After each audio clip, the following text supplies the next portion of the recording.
IKEA で見つけて一目惚れして買った鏡です。かわいい。ちょっと今適当な置き方をしちゃっているんですが、裏には引っ掛けで使えるようになっていて、どういう風に壁にかけても対応できるような形になっていて、いい感じです。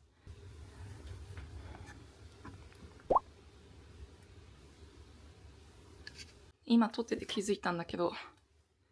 爪を新しくしました。かわいい。ピンクのマグネットで、ベースがマグネットで、フレンチ、シルバーのフレンチの爪と、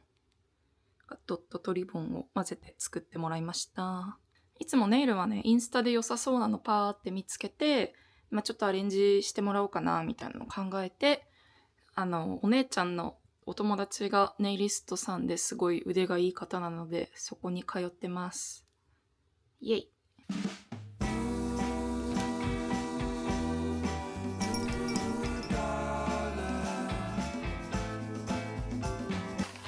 2月末まで世田谷文学館でやっていた漫画家森かおると入江秋展に行ってきました。イエーイ。で、その時の物販のグッズです。で、周りに今パーって散らしてるのは森かおる先生の音嫁語りとかエマとか、あと入江先生の今連載中の北北西に雲と雪と、あと前出されてた入江先生の作品で一番好きなんですけど、蘭と灰色の世界という魔法使いの少女のお話です。これね、いいですよ。絵がもう表紙から分かるように異常に上手なのででね、展示の内容すごく良かったから、ちょっとグッズ紹介した後になんか展示でちょっと泣いてしまったことがあるので、それを喋るんですが、最初に購入品を紹介します。まず一つ目が音嫁語りの原稿の複製です。複製原稿何個か売ってたんですけど、私はこの割と最新話に近いアゼルとある民族の女性の結婚のシーンがとっても好きなんで、それを買ってきました。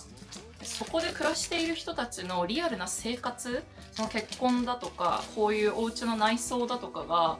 分かるので、時代も何もかも私たちと違うのによりこう親近感を持って読めるというか、そういうのが乙女語りの超いいところだと思います。蘭と灰色の世界という作品のポストカードを買いました。主人公の少女の蘭ちゃんはまだ小学生なんですが、魔法の靴を履くとこのように綺麗な大人の年頃の女性に変身できて、そんな彼女が、恋に落ちたりとか、あと世界の危機に対処していくお話になっていきます。で、次にこれも入江秋先生の北北西に雲と池というこちらですね、アイスランドを舞台にしたちょっと外国の血が入っている主人公がアイスランドで、探偵業をするというお話なんですが、主人公がよく飲むコーヒーとか相棒のブーツとか、あとお肉ばっかり食べるらしいアイスランドでのホットドッグだとか、そういうのを細かく裏表紙に書いているっていうのが私はとっても好きだったので、なんかその裏表紙に書かれているイラストを集めた布のハンカチじゃないね、手ぬぐいだから布ポスターみたいなのを買ってきました。で、これはですね、パソコンのモニターの上に貼っつけようかなと思ってます。なんかもう一つ一つの小物の絵に愛がこもっていて、なんかただのスマホとモバイル充電器なのに色合いが美しかったりとか、こう地図の絵とか、あととっても食べ物を美味しそうに描かれる先生なので、ラップに包まれたサンドイッチも美味しそうでパソコン作業中によだれ垂らしながら見ようと思います。じゃあ次はドリップコーヒーを買ってきました。これも入江先生の北北西に雲と雪という作品の絵柄が描いてあって、いい香り。3つセットになってます。これがヒロインのリリアと、あとタイトルですね。と、主人公のとってもかっこいい K 君です。さっぱりしているようでとっても人情に熱くて、作者さんの考えるかっこいい男性像がギュッと詰まっているような男の子で、彼が主人公だからこそお話が面白くなるんだと思います。タイトルの下に書いてあるコーヒーとゆかりのあるイラストも全部違ってて、先生手厚いですね。ありがたい。こちら入江明先生が作られたというか香りを選ばれたキャンドルです。でね、普通のキャンドルと違ってて、ろうそくの芯が木でできています。すっごくいい香り。なんかハーブと森の香りがします。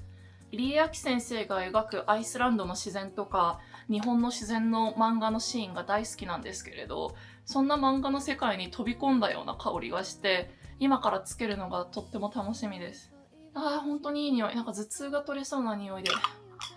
きですね。ハーブティーの香りが好きな人とか、森で深呼吸したいなっていう人とかおすすめです。とはいえ展示はもう終わっちゃってるんですけどまたどこかで何かお二人は展示されると思うので、その時も同じようなグッズが出るんじゃないかなと思います。で、これに関して入江先生がおすすめの香りですというのを素敵な絵とともに書いてくださってます。でですね、展示中ちょっと私が思わずうるっと来てしまったところがあって、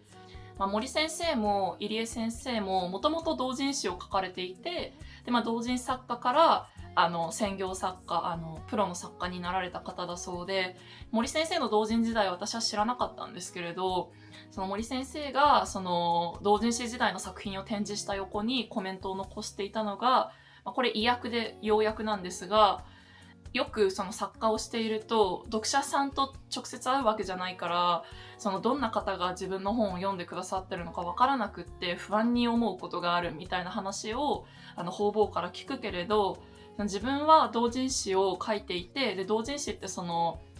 イベント会場で手売りするわけじゃないですか。作家が基本的には自分で行ってで買ってきてくださる方のお顔を見て頒布するっていうことが主だと思うので、なんかそういう同人時代の経験があったからこそ、そのどんな方が自分の作品を読んでくださってるかわからなくて不安に思うみたいな経験をあまりしたことがなかったっていうのを森先生が書いていらして、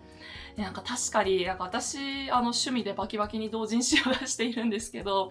それでちょっと思い出したのが、なんか二次創作だし、そのあくまでお遊びというか自分の趣味としてやっていることだけど、なんかそれでもそのどんな人が私が書いた文章を読んでくださってるのかなっていうのが、お顔を見てわかるっていうのはすごくそうだなと思って、で読んでくださってる人が人間として実体としてこの世に存在しているんだっていう風に思えるのって一番得難い経験だなと思って、だからそれが本当にありがたいです。なんかインターネット上で反応いただけるのもすっごいありがたいんですが、やっぱりネットってネットじゃないですか。なんかアイコンの画像があって、なんかハンドルネームがあってみたいな感じなんですけど、実際にお会いすると体温がある、実体がある人間なんだなっていうのがわかるので、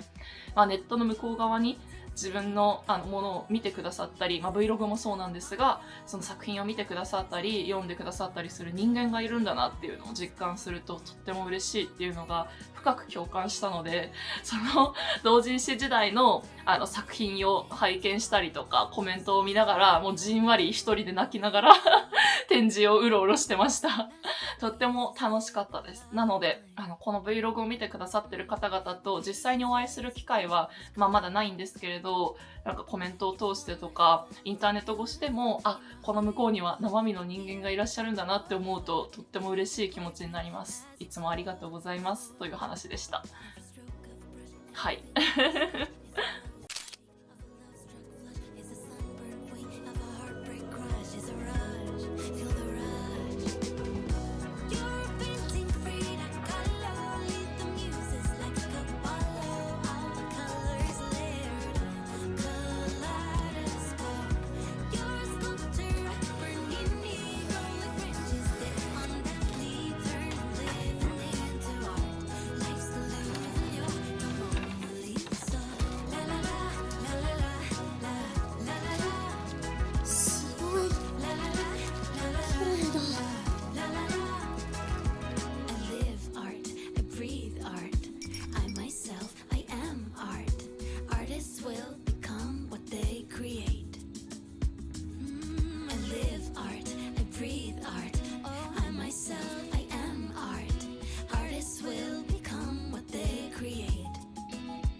です。